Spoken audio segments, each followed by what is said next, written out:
This is my first Substack Live, if you can't tell. Um, and yeah, I want to begin with something that happened to me yesterday and tell you a bit of a story because it became more than an inconvenience. It became a point of reflection and a site of formation. So I'm here really to talk to you about this. And I also, as I mentioned, this is my first live. And for those of you who don't know me, which is all of you, since I am totally brand new to Substack, um, I'm JJ, JJ Clarke. People who do know me call me Coach JJ.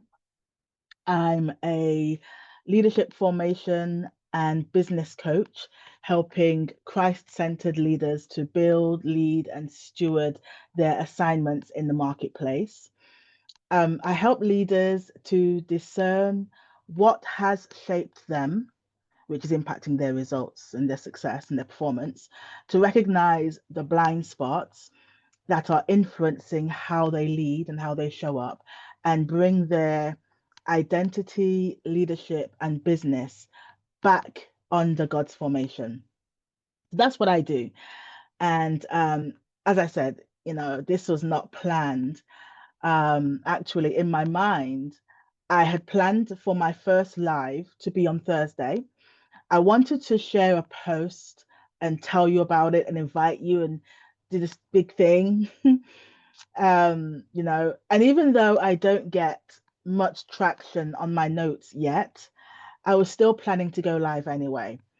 And whatever will be, right? But as always, God had a different plan. And so here I am today. Um, in fact, funnily enough, I was about to share a post on LinkedIn when I saw a pastor preaching on LinkedIn Live. And now I see this pastor often, but I've never, ever, ever been in a position to tune in.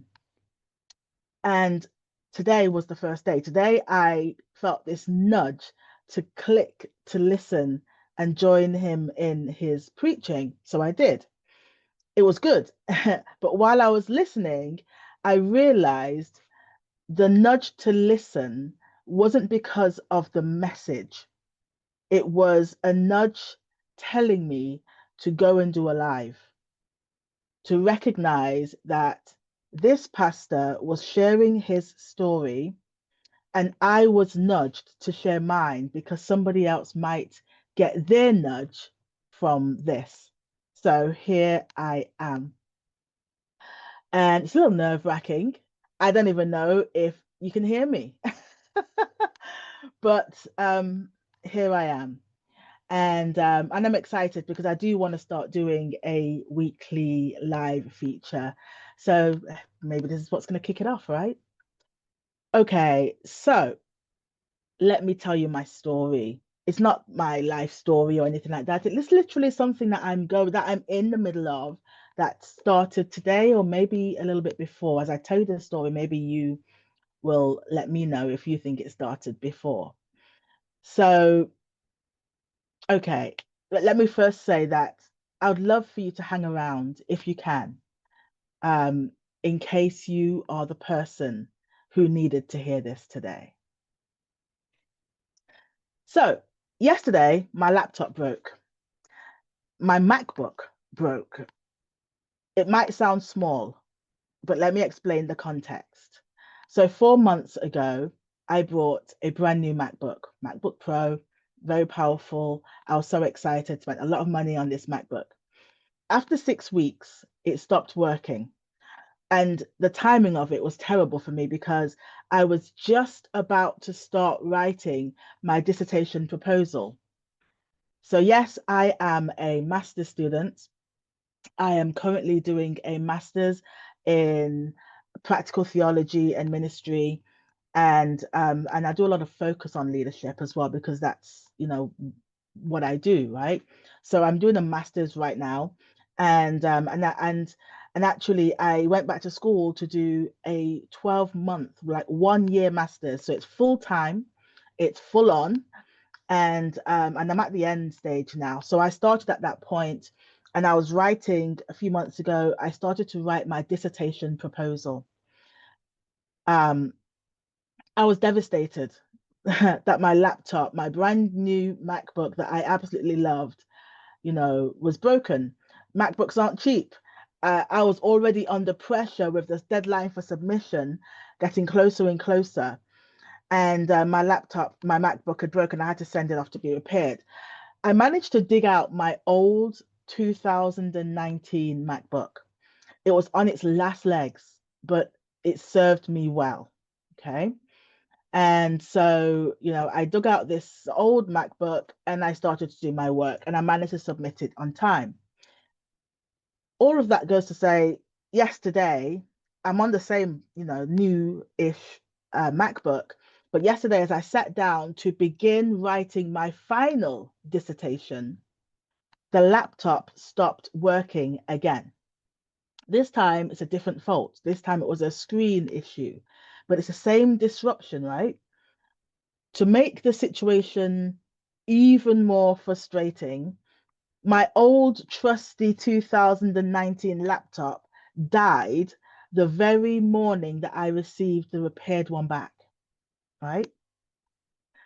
But 3 days ago, while I was tidying my room out, I found a very old Windows backup laptop that I brought. I don't even know how many years ago that was.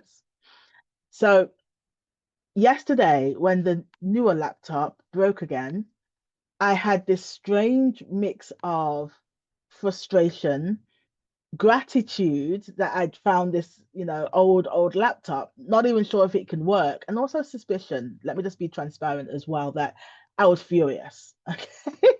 I was furious, all right? And so I had all these emotions.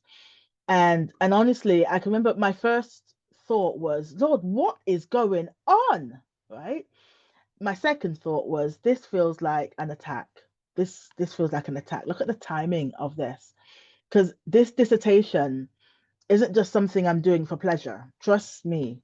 It really was not my preference to go back to school to do a 12-month full-time, full-on master's degree at 48 while running my business and caring for my mother who has terminal cancer and has dementia.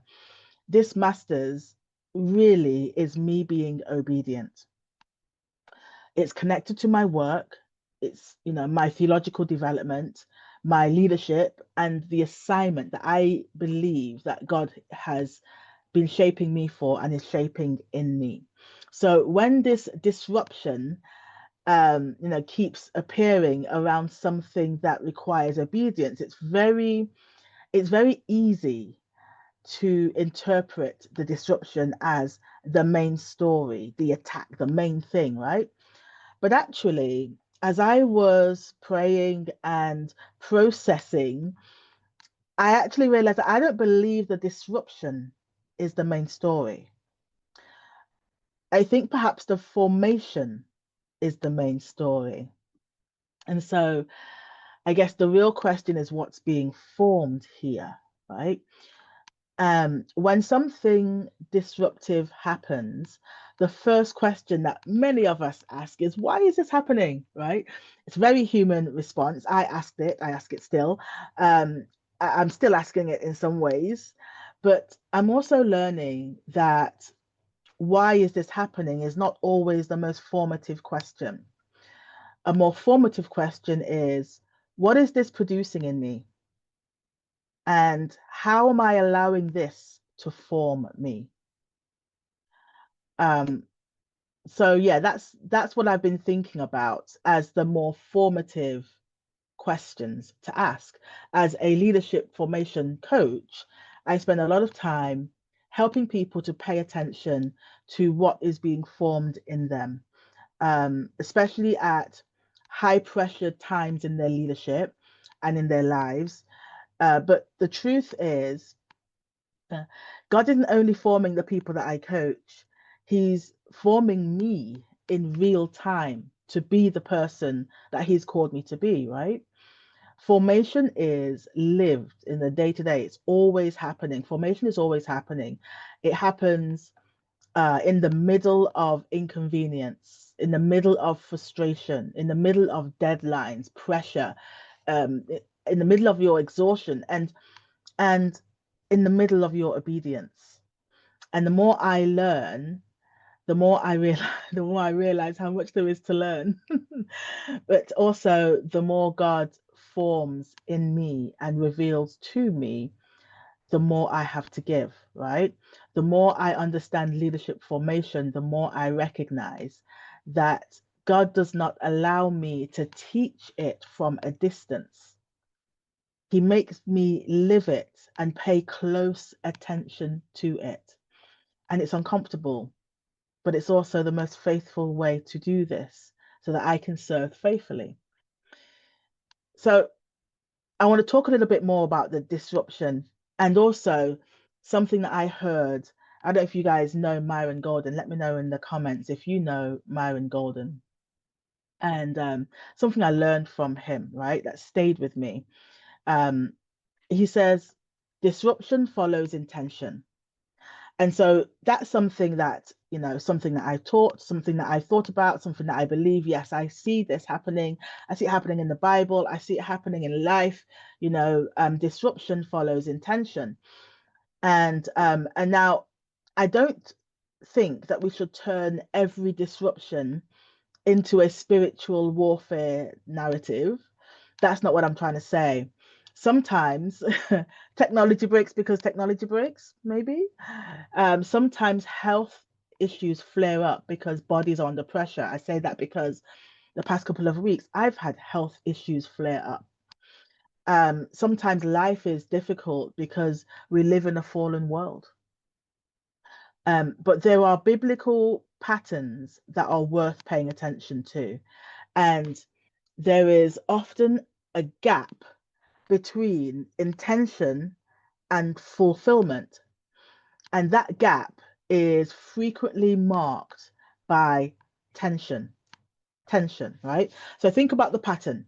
So think about this pattern. Abraham receives a promise. Then he enters a long season of waiting. Tension. Joseph receives a dream. Then he experiences betrayal, slavery, imprisonment. Tension. Moses, Moses receives a calling, and then he has to go and face Pharaoh. Tension, right? Nehemiah receives a burden to rebuild, and then he faces opposition. Tension. Jesus hears the Father's affirmation of it at his baptism, and then he's led into the wilderness. Tension, right? So perhaps the pattern is not simply intention, disruption, and then the action. I was thinking today, I think the fuller pattern is this: intention, tension, formation, fulfillment. Intention, tension, formation, fulfillment. The tension is where many people tend to lose heart.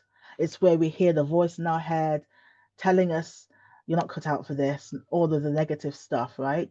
The tension is where people begin to question what they heard, what they know. They question what they're building and what God has asked of them. And, but tension, and this I think is really important, tension doesn't automatically mean that the intention was wrong. Tension may be the place where God is strengthening the person carrying the intention. One of the things that I realized in this moment is that the laptop breaking isn't the biggest battle.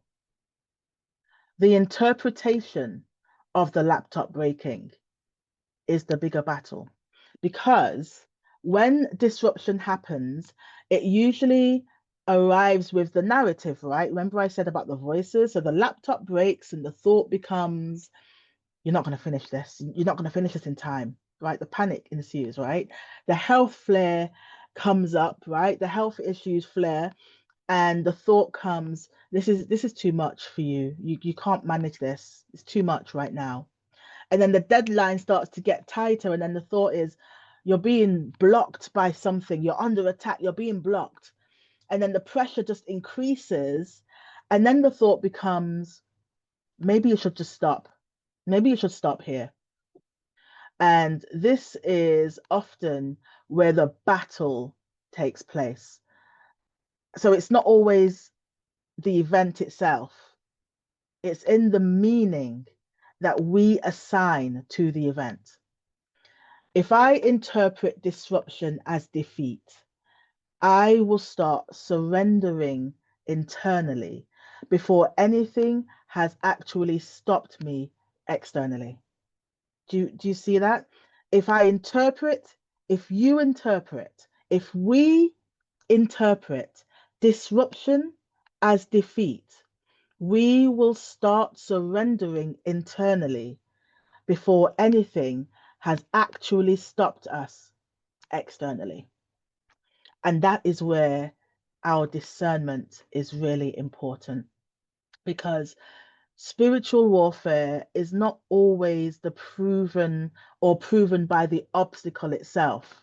Sometimes, sometimes the warfare is in the accusation, in the fear, the discouragement, in the confusion, and in the temptation to stop obeying. The enemy does not always need to destroy the assignment. Sometimes, sometimes he only needs to convince you that resistance means the assignment is impossible. But resistance and defeat are not the same thing. Delay and denial are not the same. Disruption and disobedience are not the same thing. And so this is where I want to bring it back to leadership formation. If I only ask, why is this happening? I miss what God is actually forming. But when I ask, what is this producing in me? I start to see things differently. The season is forming. This season right now, this season I'm in is forming endurance, which is the ability to keep moving without ideal conditions. This season in me is forming discernment, which is the ability to distinguish between disruption, warfare, pressure, limitation, and formation. This season is forming stewardship in me, the ability to manage what remains available to me instead of obsessing over what's been disrupted or interrupted. This season is forming in me resilience. This is in the ability to recover without surrendering the assignment. Um, mm. This season is forming in me humility, the reminder that I'm still being formed even while I am helping others form. And I think this is a big one for me. This season is forming in me dependence, the recognition that my confidence cannot be rooted in perfect circumstances. And I think that last one, the dependence, matters a lot, because if my obedience depends on everything working smoothly, then my obedience is fragile, very fragile. But if my obedience is rooted in this conviction, then disruption might slow me down, inconvenience might frustrate me, but it doesn't govern me. It doesn't get to govern me. Do you understand what I'm saying? And it's the same with you. If your obedience is rooted in conviction, then the disruption or the inconvenience may slow you down, it may frustrate you, but it does not get to govern you. It does not determine whether you are obedient or not. And so, the moral of the story. The moral of the story is that it's not that the enemy broke my laptop, which is maybe what I actually thought earlier, right? The moral of the story is not that the enemy broke my laptop. It may be how it felt in the beginning, and I'm not dismissing spiritual warfare, but I'm not building the whole lesson on that speculation.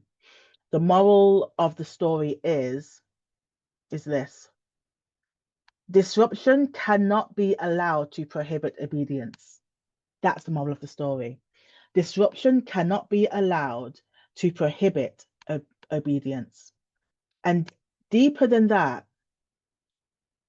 pay attention to the formation happening in you while you continue obeying. Because God is always forming us leaders. He's always forming the leader while the leader is carrying the assignment. Formation continues to happen. Formation is happening. He's forming us through the pressure. He's forming us through the inconvenience. He's forming us through the delay. He's forming us through the level of responsibility. He's forming us through moments when we don't have everything that we would prefer, but we still have enough to continue. So the dissertation will eventually be submitted 1st of September. And this MacBook will eventually be repaired, replaced, or refunded, preferably refunded. And this particular disruption will pass, and so will yours. So it's important to just stop and just actually recognize, among the chaos you might be in right now, this disruption will eventually pass. But the formation happening in me and you right now will come with us into our next season. The formation happening in me right now will come with me in my next season. And that's why I cannot afford to waste the disruption, and neither can you. So just to wrap this up,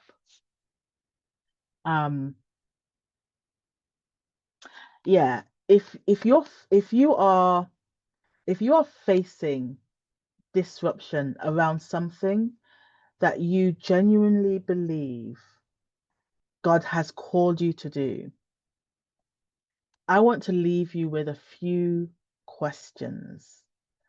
And I've never used Substack Live before, so I don't know if it allows you to drop comments, but I'm going to see if it does. And I'll drop these questions in the comments.